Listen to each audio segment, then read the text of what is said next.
best in people, not just here but across the globe. So thank you so much, sir, for that powerful keynote. Thank you. Let's give another huge round of applause. So ladies and gentlemen, moving on to the next superb and an interactive panel. And the topic is preparing your workforce for tomorrow.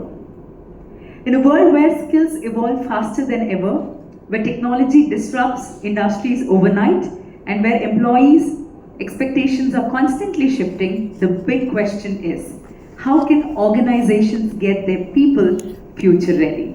So to explore this, we have seasoned leaders who bring both depth and perspective. So give a huge round of applause as I welcome the moderator for this panel, Mr. Lalit Suresh, Global Head of Learning and Development at Tori Harris Integration Solutions. Thank you so much. Warm welcome to you. He's been at the forefront of reimagining how organizations learn, adapt, and thrive in the face of change. His expertise lies in building agile learning ecosystems that prepare employees not just for today's challenges, but for tomorrow's opportunities. Such a pleasure to have you with us. Warm welcome to you, sir. Welcoming again our highly accomplished HR leader here, Savita Nehra. So with over 2 decades in human resource management, organizational transformation, and strategic talent management. So warm welcome to you again. Let's give her another huge round of applause.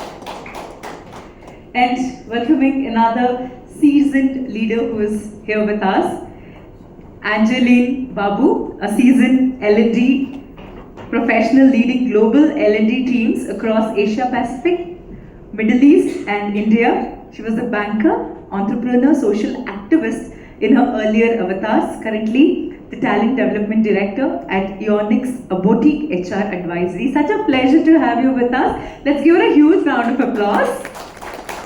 So over to Mr. Lalit to moderate the session. Thanks, Anjali. Thank you. Thank you all. I mean, on the onset, I would like to say that we were almost on the verge of cancelling this panel discussion because, all the panel members dropped out. And, I was approached by Bharat saying that, what do we do? Should we continue or should we cancel? I said, let me see who I can get hold of. And I'm grateful for Angeline and Savita to, agree for an impromptu panel members, right? Thanks, Angeline. Thanks, Savita.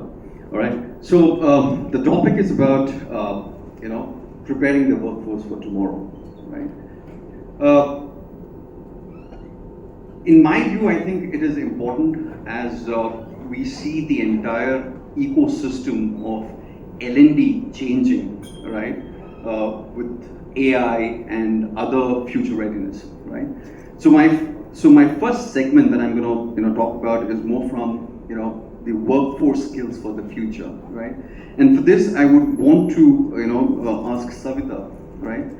What key skills will employee need the most, right, in the near future, right?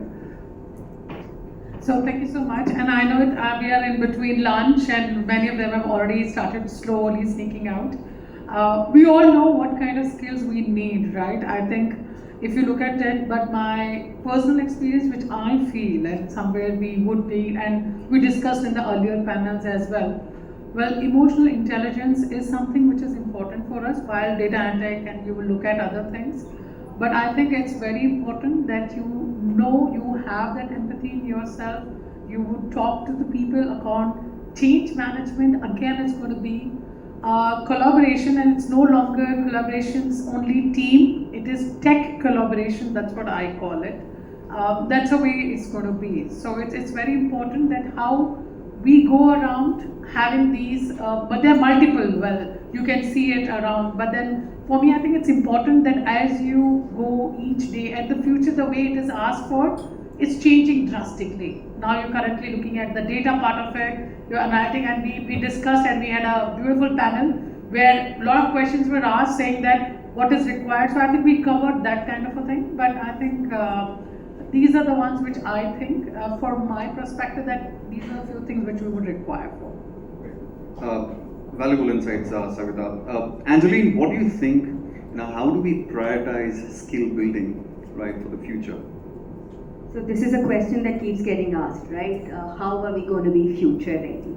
Now, since today the flavor has all been about acronyms, like Wonder is having Y, Anshuman just gave a shine. So I'll give you an acronym called LEAD, L-E-A-D. And let's look at LEAD for L will stand for learn continuously. If you're thinking to be future ready, learn continuously. It's like not that you are going to sign up for a course. Right now you have Perplexity, Claude, ChatGPT, Grok. It's all on your phone. At any point, anything that you feel like, it's just a click away.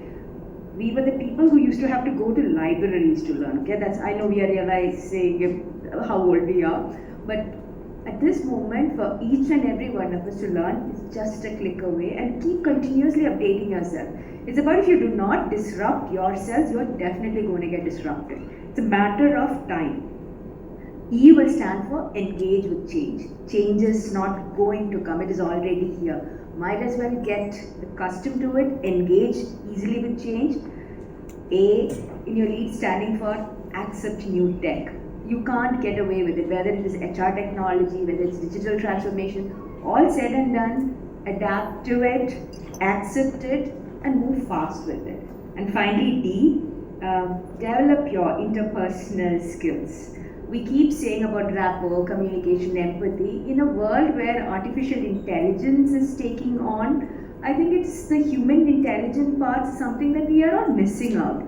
How are we going to get to be better humans? And especially as human resource, we forget the human in it. We talk so much about data, HR having so much of data on hand. What does it actually translate into? When a challenge, like Anshuman was talking about having an employee losing a loved one, what are we going to do there? At that point, the human specific skill is about empathy, trying to be able to stand in their own shoes. And being future ready, being able to challenge the world, work on your human skills. Great perspectives, Angeline. I mean, having you spoken about the culture, right? My next question would be around the same, right? How do you see organizational culture, right, for the future readiness? Culture, we keep saying that, you might have strategy, but culture eats strategy for breakfast. It's an oft use in line. What do you actually mean by that? What is culture? Is it those lovely, beautiful values that you put on your wall and forget about it? I've asked across organization, do you know what the company's core values are? And I ask, do you know how many core values are? And often enough, there might be 5, 6, 7. I usually get 2, 3. Nobody really knows what it stands for. Culture, all said and done, is how do you live each day? How do you turn up each day? How do you turn up for each other each day? That is what's going to get you going. I'll tell you, there was this one firm, my very first company, where one particular month we were not paid salaries. And obviously, the first employment is part where you're living hand to mouth. If your paycheck doesn't come, you're not going to make it. The funny part is, all of us, we're a very small team, around a 25-30 member team. All of us turned up every single day, as engaged and as happy. There was something my then manager, Joe Winston, was doing right. Something about the culture that meant, look, paychecks are going to come in, but we are going to turn up. Something about his leadership abilities, the psychological safety that he created, making sure that each of us were better today than we were yesterday. For me, that is what culture is. The care factor again, your certain leadership traits that you're going to bring in. Are you communicating the vision? Are you adapting quickly to a certain change? Are you going to respond with empathy? Are you empowering your people? That for me is culture.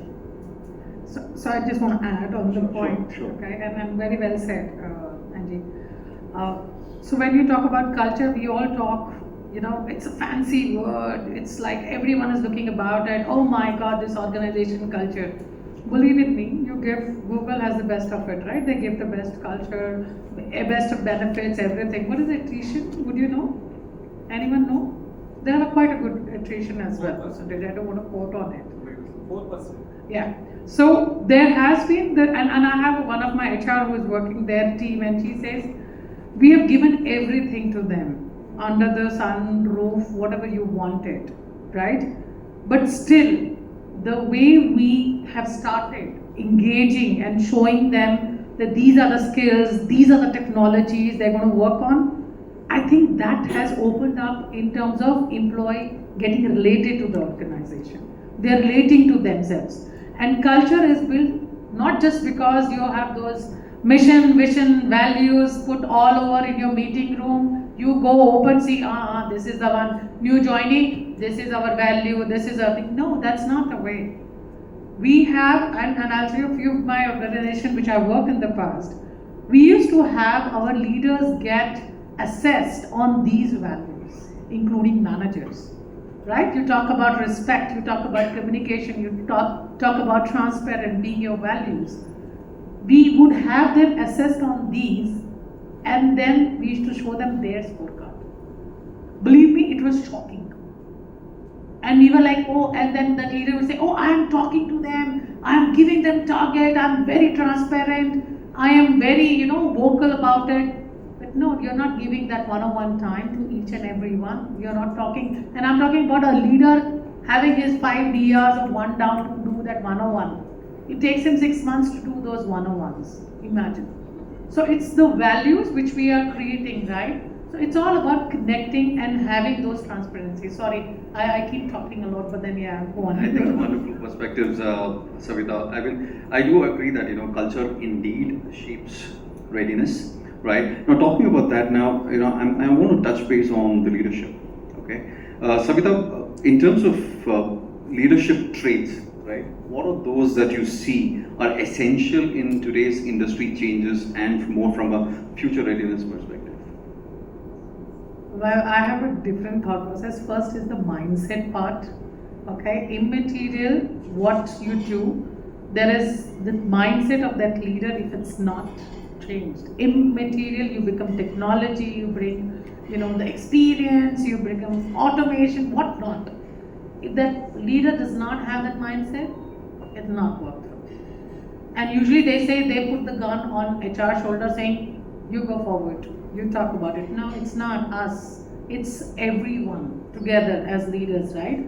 It's, when we have, and I've seen it multiple times in the leaders somewhere shy away from being very open about the communication part of it, right? They just want to keep it. If you ask any of the leaders, and I've seen it, okay, in my career, you ask them to post one, and I'm talking about leaders, right? You have CEOs, CHRO, and CXOs and everyone. Ask them to do one post on LinkedIn. How many of them?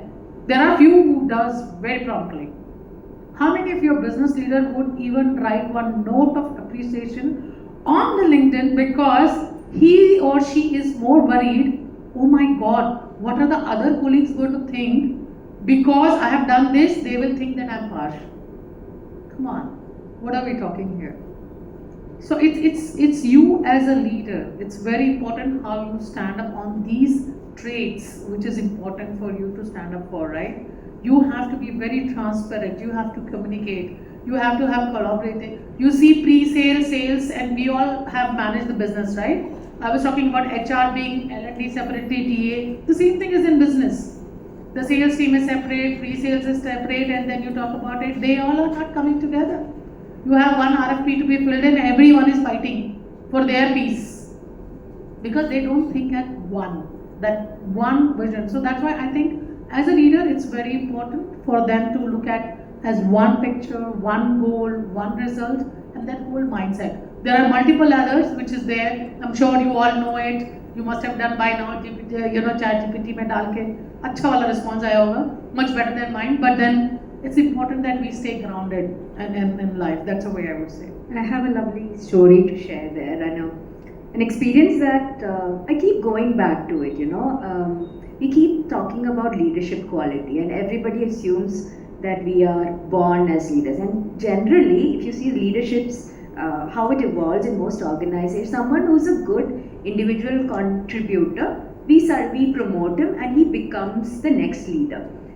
Is he equipped with the skills that he needs? Not always. So then it comes obviously to the L&D team, me and Lalit here, we are L&D people. So it obviously becomes our job to make them leadership ready. And so this one particular organization, I'm doing our managerial development programs, and in all of that, So during all of these conversations, it's a global cohorts are running. During this, a funny question comes up to me. So actually, I see one person in whenever I step out of my cabin, I see that he's sitting with his head in his hands. He looks very depressed and anxious, and I worry about this particular team member of mine. And so, what should I do with him? This was the question. A very seasoned leader, some around 14, 15 years of experience, he's asking me, what should you do? What should I do with him? So I asked him, sir, tell me, this is a person you're seeing every day, straight out of your cabin. What should you do with him? Do you know what he told me? Can anyone guess what I was told? What is the usual answer? HR, go up and talk. Go up to HR and talk. It never occurred to the leader that he can interfere and do something about it. His answer was, maybe I should talk to HR about him because I worry about him. And this is not something that, it's not something at the moment I found it hilarious, but he was saying it with such genuinity, such concern. I'm seeing a person that I'm worried about. My next thing is that let me point him out to HR. It's not HR's job. This is someone who's part of your team. Tap him on his shoulder, say come, let's go for a coffee. How easy, how simple is that? Engagement, employee experience. It comes down to that. It comes down to care. At the moment, we are all bothered about the numbers, our charts, our revenue, all of that. But somewhere we are forgetting that element of care that makes each of us better leaders comes from it. 80% of our time is managing our people, making sure that they are given what they need to perform better. Beautifully said, Angeline and Savita. I think I would actually go back to what Hari had mentioned right at the beginning of the session about psychological safety, right? I think that's one of the most important factors, and it's picking up pretty, fast these days about, creating that a safety environment, a psychological safety environment for the leader, the manager, right, and for the team member to openly, discuss anything under the sky without a sense of fear, biasness, right? Where, and the reason I believe why the team members don't do that openness, right, is probably more from a performance standpoint. If I open up with my manager, right, would it impact my performance? Would I be seen with a different lens? Right? So I think that psychological safety is primary today, right, in teams, with AI coming in, with that fast changing environment, right? That's very, very important. And we all know how the markets are vulnerable today, right? Everybody has a fear of their job. Will it be there today, tomorrow? I'm not sure. But do I have that psychological safety to go and openly discuss with my manager without any fear?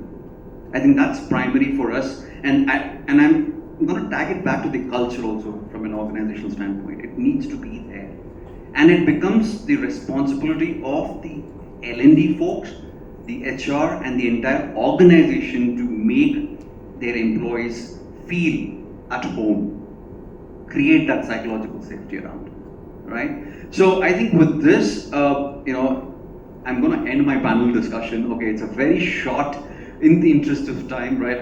I thank Angeline and Savita to pitch in for this, right? And I think I'll open up to the audience for if they have any questions to ask.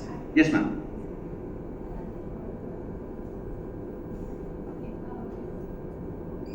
Hello, can I help? Yeah. So while I was just listening to you people, I had a question which just came to my mind and I thought I'd just ask you. And two esteemed leaders on the floor. In fact, three of you, sorry about that. So we're talking a lot about making employees or the workforce ready for the future of tomorrow, right? I just want to flip the question and make it what is the readiness of the organizations to manage probably 4 generations, which probably I think that's the space that we are in, where we will have 4 generations working together. So probably if you could share a few examples of, because you are the leaders of the people strategy, right? So how are you equipping the organizations, or few of the best practices that you are inheriting, to make the organizations ready for the future workforce which is coming in? So that's a question I would want to throw to both of you and would like some insights around that. In fact, me and Lalit were just talking about this. We are talking about wanting our people to come back to office and all. You see, currently we are the larger percentage of our workforce are the younger generation, okay? Not the ones with the 19, 18 years, the ones who are coloring their hairs and still looking young, not us. It is a younger population that coming in. Their wants, their needs are so very different from what we are used to. And we are supposed to manage them. We are saying that mental health breaks or period leaves, or talking about financial wellness. These were not things. We are doing it as a fad. We are thinking that this is what they need. But perhaps what they need, and we really don't know those questions because we've never asked those questions. We are not really asking our younger generation, how do I make this as a workplace that is ready for you? And if you're not going to have that conversation as an organization, no organization is going to be ready for that. In fact, take the AI bandwagon. Everybody is all about agentic AI, and we are all going and bringing out pilots on it. The recent study MIT was saying 95% of your agentic AI pilots are failing just because you just jumped on the question. We never ask, what do you need? Look, you're seasoned. I have 20 years of experience. I think I know it all.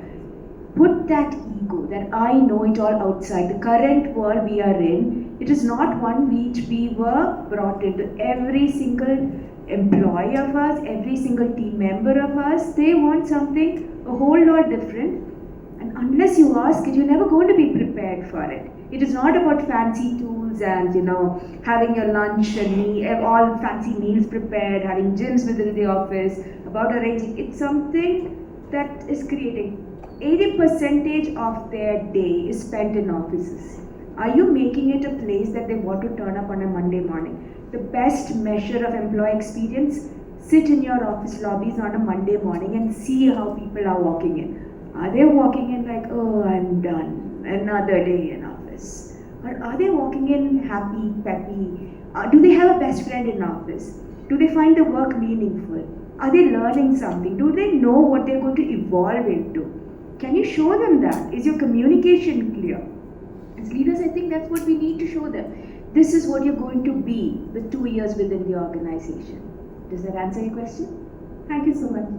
So there's some question here. I know you want to hear from me, but then my thought, while I think Angie has just summarized it, she's just telling I'm hungry, it's time out, just don't talk too much. So my thought of what is going to be the future organization, depending, as you mentioned, the fourth generation. Generation Alpha is going to be coming, that's what we all are talking about it, right?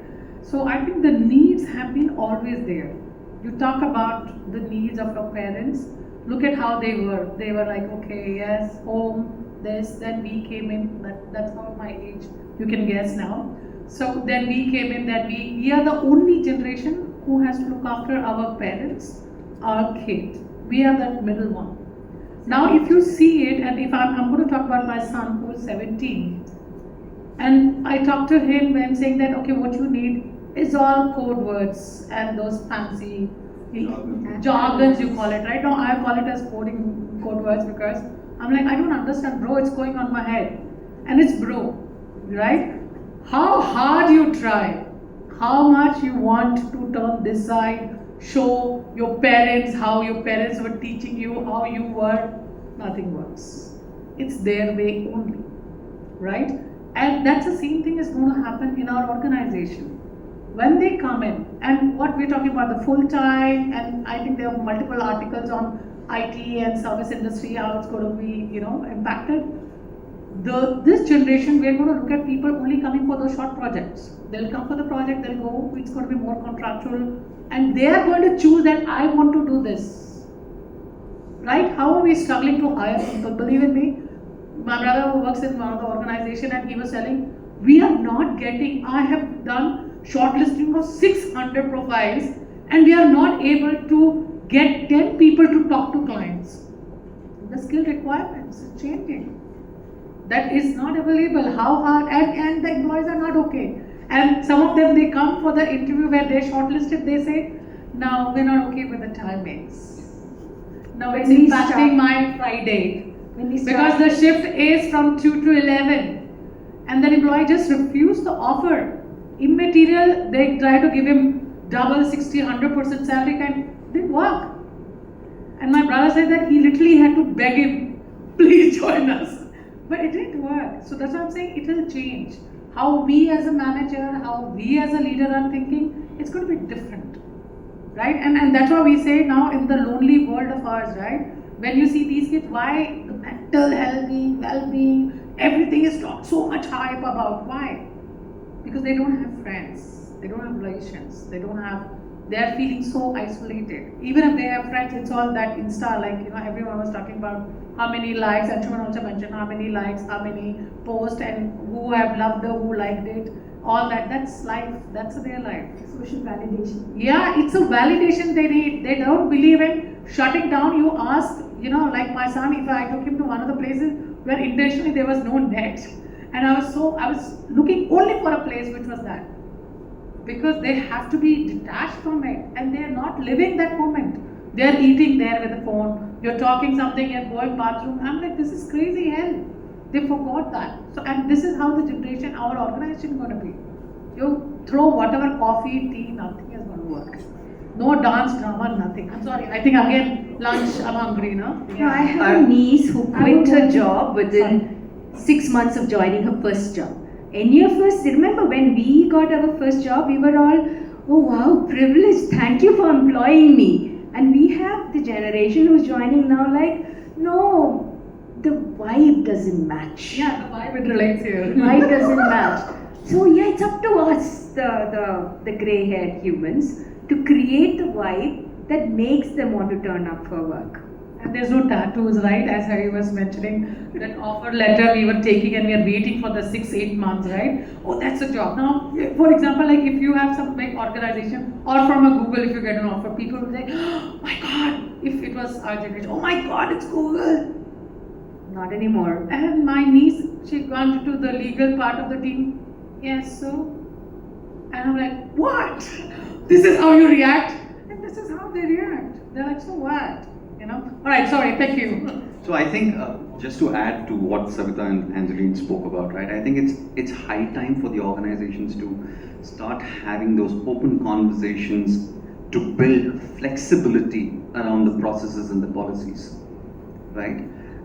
I think it's high time that we bring in those changes to accommodate the generations, right? To build that workforce, because as Angeline was mentioning, right, it's about they demanding what kind of a work environment they want today to work in, right? While they are interviewed, okay, they look at the social presence of the organization. They don't look at the brand at this moment, okay? They look at the amount of CSR activities the organization is doing.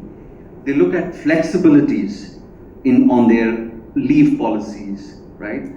These are the questions that come when you're interviewing people today, right? If I join, okay, how many days of leave do I have? Do I have the flexibility to work from home? Okay, am I getting meals with the offer? Am I getting cab facilities? They need those and they demand. You don't give me, I'm not joining. Sorry, how much ever you want to pay me, doesn't matter to me, right? And so it's high time that the organizations openly talk, bring in that flexibility, right? At the end of the day, see, we were never ready for work from home, were we, before COVID hit? But then when it happened, all the technologies came in, right? The entire data privacy, security, everything came up, and we were happily working from home, secured. Similarly, bringing that flexibility and building that trust in people is very, very important. And rather than running the organizations with policies and processes, bring in that flexibility, give them that flexibility. Trust me, they can go to any level to contribute to the organization's success. Yeah, sorry, I can't resist, but I have to say this, okay? And it's all goes to the COVID and the work from home and all that stuff, right? So I had joined one organization, and then I was thinking that we did a survey, we were bleeding red in everything, annual survey, but I'm very fond of it. I love seeing how ugly we can get there, right? Because it's the more negative, the more response, it means you're doing something. Because otherwise, if you say that response is not coming, that means there is major issue. People are not saying also is a problem. We got everything read and all that, and people kept on asking. Though we were in prime location in Port Mangala, everyone kept on saying, no, we need work from home. So I somehow went to my CTO and I joined new, right? When you join a new organization, you're very passionate, the result, oh, let's do it. So I did it, I went to them and I said, I think we should give 1 day in a week, I asked for, okay? You won't believe the kind of response I got from those leaders they literally killed me. Because how dare I said that to them? And I was like, okay, fine. 4 months COVID hit. And we were desktop organization. We had to get laptops, get everyone to work from home, and everyone, all my leaders and other friends are like, you're having heart of the laugh. I said, yeah. I said, you were the same leaders who said no world will collapse if we have to end up working. So this is what I call adaptability, right? And this will, if you don't change, you don't adapt, not be agile, you're going to fail drastically. Okay, this is me signing off. Thank you. But I miss desktops, honestly. Because right now, laptops follow you around. Teams on your phone, you're not getting away from it, right? I really miss desktops. I totally agree with that. Trust me. Okay. Okay, great. Thank you so much, guys, and thank you, panel members. Right? Thank you. Have a nice day and a nice weekend ahead. Thank you. Thanks, Anand. Thank you, Mr. Lalit, for moderating the panel so well. Let's give him a huge round of applause and a big thank you to our amazing panelists. Both of you are amazing. Thank you so much. Let's give them both a huge round of applause. Yeah. So let's have a group photograph.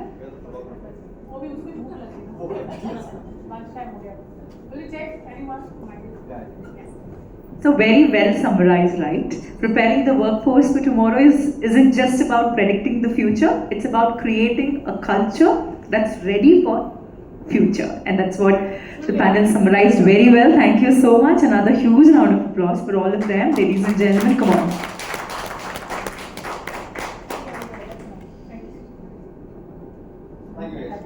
Thank you. So up next, let's go to another panel. Yeah? Okay, I know. Our stomachs are all grumbling and asking for food. So we have some delicacies arranged for you. So request you all to please join us for lunch.